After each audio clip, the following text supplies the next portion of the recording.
You packed the boxes together. You picked the apartment together. You probably even joked about it being a fresh start, a new chapter, something exciting you were building side by side. And somewhere in the first few months after the move, you started noticing something you couldn't quite name. He was there, physically, sitting across from you at dinner, lying next to you at night. But something about him felt further away than it ever did before you left.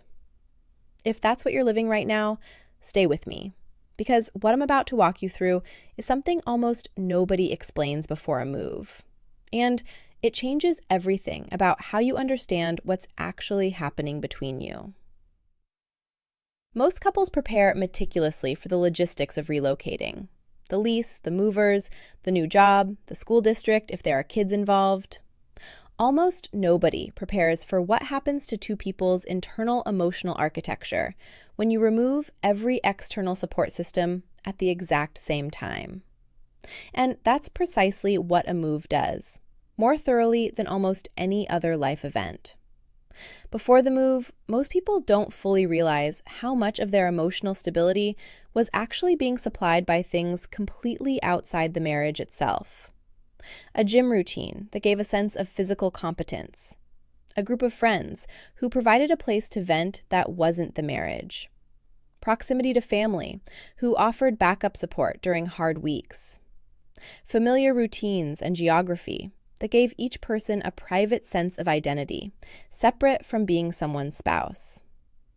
When you relocate, every single one of those disappears at once, for both partners, usually on the same day. That means both of you are suddenly relying almost entirely on each other to meet emotional needs that used to be spread out across an entire support network. That is an enormous, often invisible amount of pressure to place on one relationship. And it rarely gets discussed honestly before the move happens. People plan the logistics. They almost never plan for the emotional math of losing an entire support system overnight and needing the marriage to absorb all of it.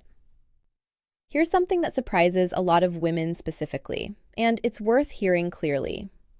Men in particular often respond to this kind of dislocation by withdrawing rather than by reaching out, even though reaching out is what would actually help both of you.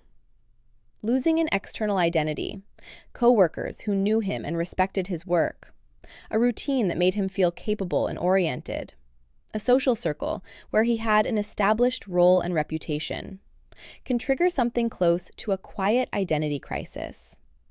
It doesn't look like a crisis from the outside. It looks like distraction.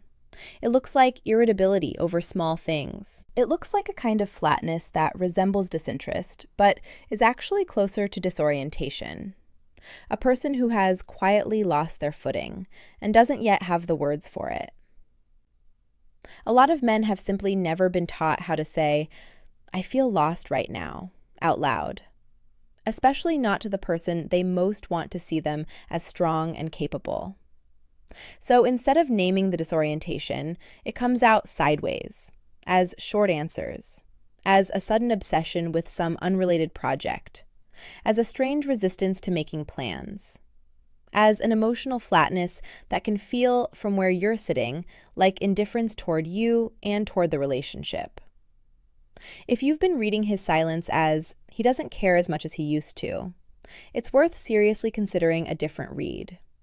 He might not have the language for what's actually happening inside him, and the silence might be less about you than it feels.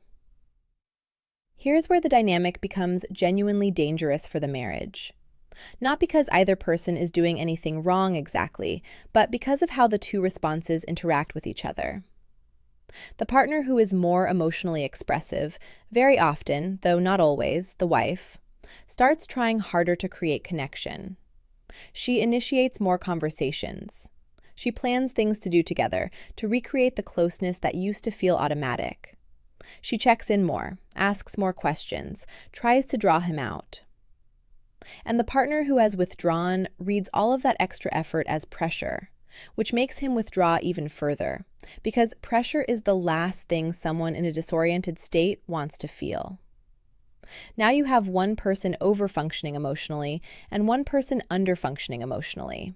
And both of you end up feeling more alone than you did before the move, in a brand new city where neither of you has anyone else nearby to process any of it with. This is usually the exact moment people start quietly wondering whether the marriage itself is fundamentally broken, when what's actually happening is a mutual identity disruption that neither partner has consciously named yet, let alone discuss with each other. Before I go further, I want to name something. If it feels like he became a stranger the moment everything familiar disappeared, that's not proof he stopped caring. It's often proof he lost his footing and doesn't have the words for it yet. That's exactly why I put together the complete Marriage Rescue Trilogy, 3 guides for every stage of a marriage crisis, including how to read distance correctly instead of mistaking disorientation for rejection. The link is in the first comment below. I'll come back to it before we're done. Now, here's what happens when one partner is quietly grieving and the other is reaching harder, and why that combination actually pulls 2 people further apart. There's a version of this that gets even more complicated when career dynamics shift with the move.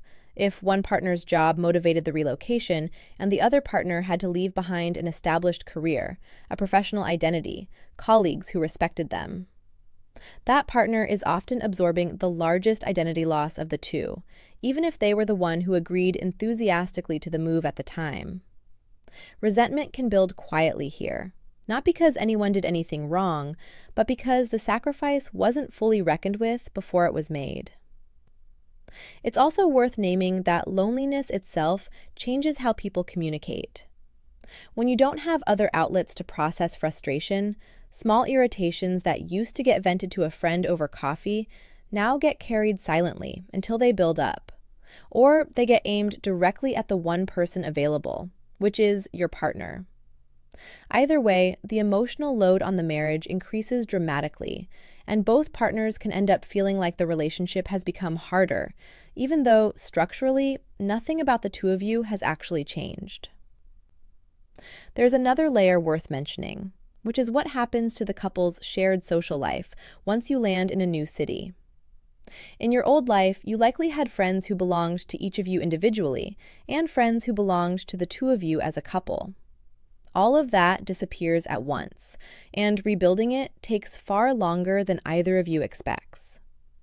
In the meantime, the 2 of you are often each other's only social outlet, which can quietly start to feel suffocating, even in a relationship that's otherwise healthy, simply because no couple was designed to be the sole source of every kind of connection the other person needs. It's worth naming, too, what happens to the small rituals that used to hold a relationship together without either of you thinking about it. The regular dinner with the same old friends, the weekend routine, the familiar coffee shop where you used to have your best conversations. Those rituals weren't just nice extras. They were doing quiet emotional work, creating low-pressure space for connection to happen, without either partner having to initiate anything deliberately. When all of that disappears with the move, the relationship suddenly has to generate connection on purpose, which is a much harder task than most couples are prepared for. And the absence of it can feel like distance, even when nothing between the 2 of you has actually changed. So, what actually needs to happen here? The fix is not more effort from the partner who is already trying hard. More effort in that direction usually backfires because it reads as pressure to someone who's already feeling overwhelmed and disoriented. The fix is naming the dynamic directly and gently, out loud, in a moment that isn't already tense. Something like this works far better than any accusation. I think we both lost something when we moved here, and I think we're handling that loss differently. Not because either of us stopped caring, but because neither of us really knows how to talk about what we lost. That single reframe, from "he stopped caring about me" to "we are both quietly grieving something and processing it in different ways," completely changes the emotional temperature of the conversation that follows. Practically speaking, it also helps enormously for each partner to deliberately rebuild an individual foothold in the new place, separate from the marriage. Isn't a hobby, a class, an acquaintance, a small routine that's entirely theirs. This isn't about creating distance from each other. It's about taking some of the crushing pressure off the marriage being the sole source of stability for both people. Paradoxically, that usually brings couples closer together rather than further apart, because it removes some of the desperation and over-reliance from the connection and lets you come back to each other by choice, rather than because you have nowhere else to turn. It also helps to schedule small, low-stakes moments of connection that don't require either partner to perform emotional openness on demand. A short walk, a specific weekly activity, something with enough structure that it doesn't rely on either of you initiating vulnerable conversation cold. Connection often rebuilds sideways through shared activity before it rebuilds through direct conversation, especially with a partner who is currently more comfortable with doing than with talking. If you've noticed him gravitating toward one particular new interest with unusual intensity since the move, that's often not a red flag. It's a clue. It's frequently an attempt to rebuild the sense of competence and identity that got lost in the transition. Supporting that interest, rather than resenting it as time away from you, can actually accelerate his return to emotional availability, because he needs to feel solid somewhere before he can be vulnerable anywhere. There's a timing element worth understanding, too. Most people underestimate how long it genuinely takes to feel at home somewhere new. Not weeks, but often closer to a year, sometimes longer, before a new city stops feeling like a temporary arrangement and starts feeling like home. Couples who expect the adjustment to be quick often start panicking about the state of the marriage far too early, reading a normal, temporary adjustment period as a permanent verdict on the relationship. Giving the transition the actual amount of time it needs, rather than judging the marriage against an unrealistic timeline, changes how much pressure the relationship is under during exactly the period it can least afford extra pressure. It's also worth paying attention to what happens with extended family after a move, especially if you relocated away from one partner's family and toward or near the others. The partner who lost proximity to their own family often experiences a second, quieter layer of loss underneath the more obvious one. Not just missing people, but missing being fully known by people who've known them their whole life. That kind of loss doesn't always show up as sadness. It sometimes shows up as a subtle resentment toward the new city itself, or toward the partner whose life made the most sense to build around. Recognizing that particular loss and making space for the grief in it, rather than rushing past it, often diffuses tension that would otherwise get misdirected at the marriage. Where does this leave you? Right now, in this new city that was supposed to be an adventure, and instead feels like a place you're managing alone. If your marriage felt solid before the move and shaky after, that is not proof that something fundamental is wrong between the two of you. Far more often, it's proof that you both lost your outside anchors at exactly the same moment, and neither of you has consciously replaced them yet. That is genuinely fixable, and it usually resolves faster than people expect, once it gets named out loud, instead of just quietly felt and misread as rejection. Everything we've talked about today is the diagnosis.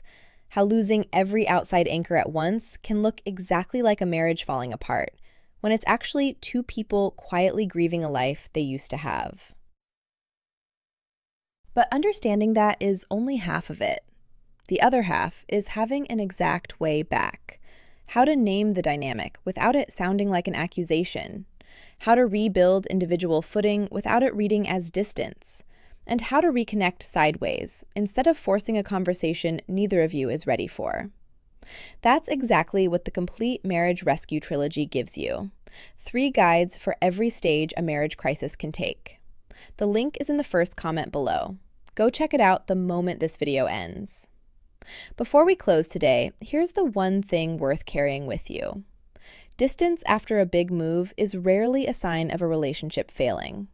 Far more often, it's a sign of two people quietly grieving a life they used to have, each in their own way, without realizing the other person is grieving something too.